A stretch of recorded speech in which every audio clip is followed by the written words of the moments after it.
राम राम जी सबको। आपका दिन मंगलमय हो। मैं ईश्वर से कामना करती हूँ आप हमेशा खुश और स्वस्थ रहें। तो रोज़ की तरह आज फिर एक बहुत ही सस्ता उपचार जो हर घर में उपलब्ध हो सकता है और हर एक को फ़ायदा हो जिसका आज बात करेंगे हम बवासीर के बारे में। बवासीर होने का कारण क्या है, क्यों होता है और इसका हम क्या उपचार कर सकते हैं, क्या परहेज है। तो जैसे कि कई लोगों को पूरी जानकारी नहीं होती, सिर्फ यही सोचते हैं कि बवासीर हो गई तो ऑपरेशन करवा लें, सही हो जाएगी।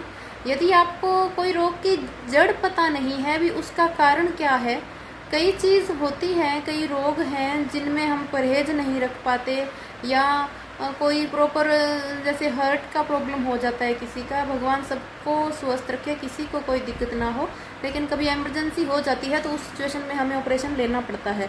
लेकिन बवासीर कोई ऐसा रोग नहीं है जो ऑपरेशन से सही हो। तो मैं आपको इसका कारण बताना चाहती हूँ जो हर एक इंसान तक पहुँचना ज़रूरी है। आप कारण को समझिए, फिर आपको यदि लगे कि मुझे सर्जरी ही करवानी है तो आप करवाएं। किसी को मैं कोई फोर्स नहीं करूँगी, सबका अपना एक पक्ष होता है, अपनी एक अपन बोल सकते हैं अपना एक खुद का हमारा फैसला होता है। तो बात करते हैं बवासीर के बारे में। बवासीर होने का मुख्य कारण है हमारी आंत में गर्मी बढ़ना। इसमें खूनी बवासीर और मस्से वाली दोनों में ही कारण सेम रहता है। अब आपको समझाऊं, जैसे बाहर की चीज़ों को लेके मैं समझाऊं तो मुझे लगता है शायद आप आसानी से समझ पा रहे होंगे। वैसे ही तो कोई बाहर की चीज़, जैसे हमारी जो आंत है वो बहुत सॉफ्ट होती है, आप सभी परिचित हैं इस चीज़ से। तो आप बाहर की चीज़ का उदाहरण दूं, जैसे कोई नाजुक पाइप आप ले लीजिए, रबड़ की जो होती है, उसको आप गर्म कीजिए तो वो फैलेगी। उसी तरह जब बवासीर होती है, आंत की गर्मी बढ़ती है, उसकी वजह से आंत का ही बिल्कुल छोटा सा हिस्सा बाहर निकल जाता है, जिसमें हम बोलते हैं मस्से वाली बवासीर हो गई। तो आंत की गर्मी शांत नहीं होगी तो मस्से कितनी बार ही कटवा लो, वो तो पाइप की तरह मैंने आपको उदाहरण देके समझाया है। नाजुक नाड़ियाँ ही होती है जो आंत होती है, तो वो हल्की सी फिर बढ़ेगी, फिर दिक्कत होगी, फिर बढ़ेगी, फिर दिक्कत होगी। तो आप आंत की गर्मी को शांत करें। आपको आसान भाषा में समझा रही हूँ।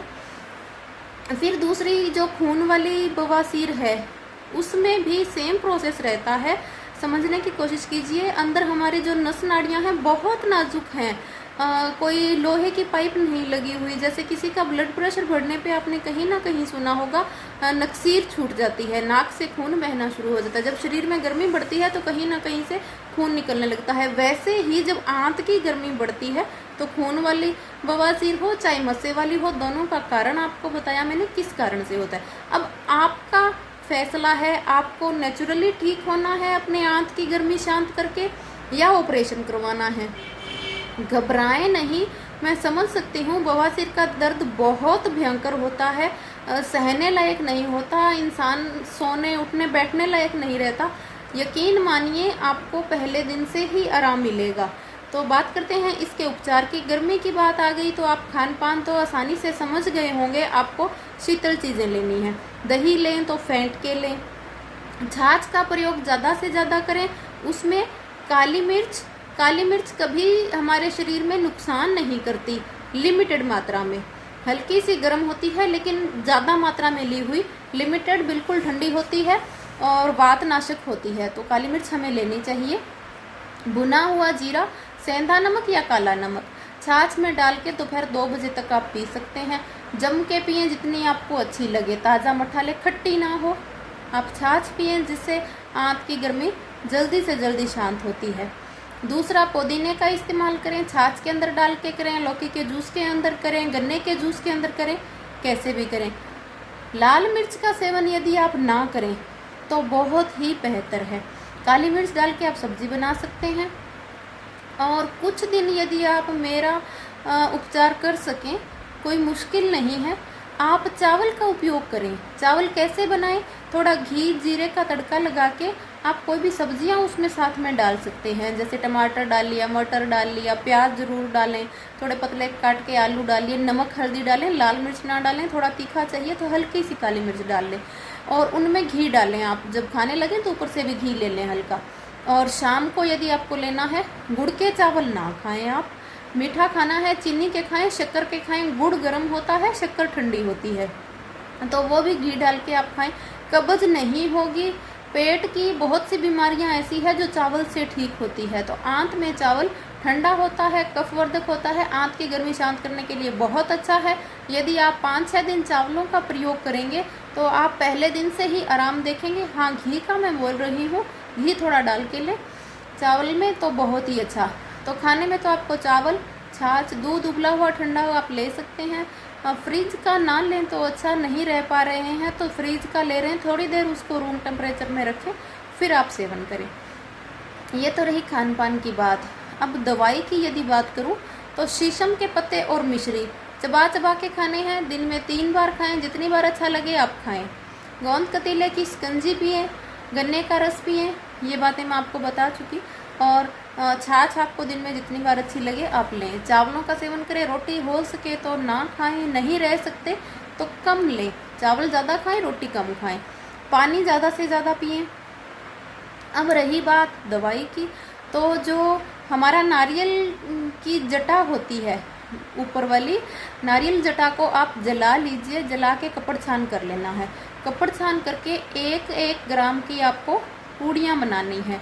1-1 ग्राम की पूड़ी बनाएं और उसमें क्या करना है, सुबह तो आपको लेनी है मक्खन के साथ। मक्खन में अच्छे से उस भस्म को मिलाएं, खा लें, ऊपर से चाहें तो छाछ पी लें। दोपहर में आपको छाछ के अंदर लेनी है, शाम को दूध के अंदर लेनी है। एक ही दिन लेनी है, उस दिन आप चावल खाएं, रोटी का परहेज रखें, घी लें चावल के अंदर और छाछ लें, जूस कोई भी ले सकते हैं। हो सके तो उस दिन सब्जी बनी हुई ना खाएं, लाल मिर्च की परहेज हल्का सा एक दिन का ही है। पहले दिन में ही लगभग 100% आराम आ जाता है। किसी को दिक्कत बहुत ज़्यादा है तो 2 दिन कंटिन्यू करें, कि कोई किसी की कही सुनी बात सुन के कंटिन्यू करते हैं इस भस्म को, ज़्यादा दिन नहीं लेनी है। एक ही दिन में आराम आ जाए बहुत अच्छा, नहीं आप 2 दिन कंटिन्यू कर सकते हैं। सिर्फ 6 ही खुराक लेनी है, 3 पहले दिन, 3 दूसरे दिन। सुबह मक्खन में, दोपहर को छाछ में, शाम को दूध में। मात्रा 1-1 ग्राम रखनी है तीनों टाइम। ये तो हुई खाने की बात। शीशम के पत्ते खाने हैं मिश्री के साथ। खान पान में छाछ लेनी है, काला नमक, जीरा, हल्की सी काली मिर्च डाल के, सेंधा नमक या काला नमक डाल सकते हैं आप।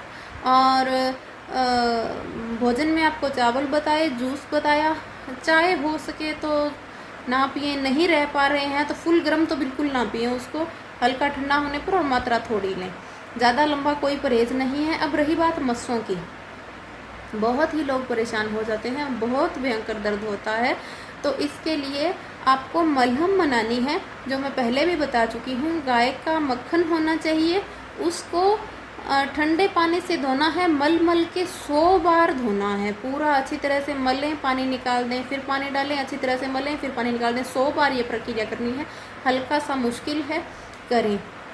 उसके बाद आपको पंसारी से डेवाल्डी सिंदूर लेना है, 5 ग्राम ले लें, 2 बार मलहम बन जाएगी।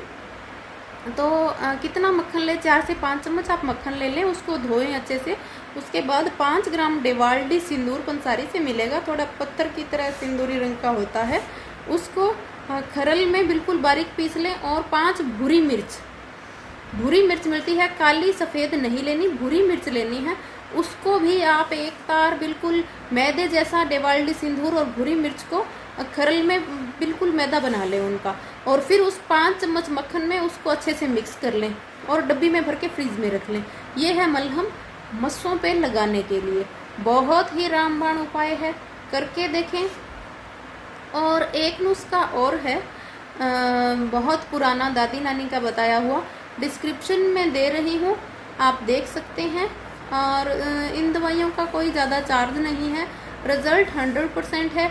किसी किसी को तो मैंने बताया, कम से कम 7-8 मरीज़ तो ऐसे थे जिनकी 15 साल पुरानी दिक्कत थी और ठीक नहीं हुई थी, और एक आध तो ऐसे भी थे जो ऑपरेट करवा चुके थे और फिर से उनको समस्या हुई थी।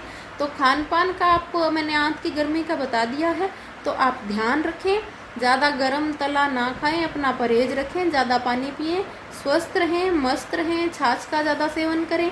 और आप खुद समझदार हैं, बात की गर्मी है तो आपको गोंद कतीले का सेवन करना है। गोंद कतीला इतना ठंडा नहीं होता कि हमारे शरीर में कोई और नुकसान करे। यदि कोई गठिए का मरीज है, कफ ज़्यादा बढ़ा हुआ है, तो वो उनका पित्त साथ में बढ़ना बहुत कम चांस होता है। यदि बढ़ा है तो फिर वो शीशम के पत्ते और मिश्री इस्तेमाल करें, गन्ने का जूस इस्तेमाल करें। वो गठिया में, किसी भी ठंडे रोग में, कफ में खराब नहीं करेगा। छाछ कभी भी, ताज़ा मट्ठा किसी भी रोग में खराब नहीं करती। यहाँ तक कि गठिया में तो उसका तो एक अलग 2-3 वीडियो मुझे रखने पड़ेंगे। उसमें तो यदि हम ताज़ा मट्ठा सुबह लेते हैं, उसमें जीरा और काली मिर्च, कई चीज़ें हैं वो डाल के, तो वो बहुत ही रामबाण सिद्ध होता है। ताज़ा मट्ठा कभी खराब नहीं करता। मट्ठा मतलब छाछ। तो अपना ख्याल रखें। आपको कारण बताया, उपचार बताया, बहुत खुशी मिलती है। ज़्यादा से ज़्यादा शेयर करें, क्योंकि ये ऐसा रोग है कई बार तो कोई बताने में भी शर्माता है। ये शर्माने वाला कोई रोग नहीं है, हर किसी को हो सकता है। क्योंकि आजकल के खान पान, मौसम, रहन सहन और कहें तो भागदौड़ भरी ज़िंदगी, उसके कारण किसी को भी हो सकता है। तो अपना ध्यान रखें। हल्के फुल्के व्यायाम और घुमाई, हल्का घुमाई ज़रूर करें। सांस लंबे लें। धन्यवाद।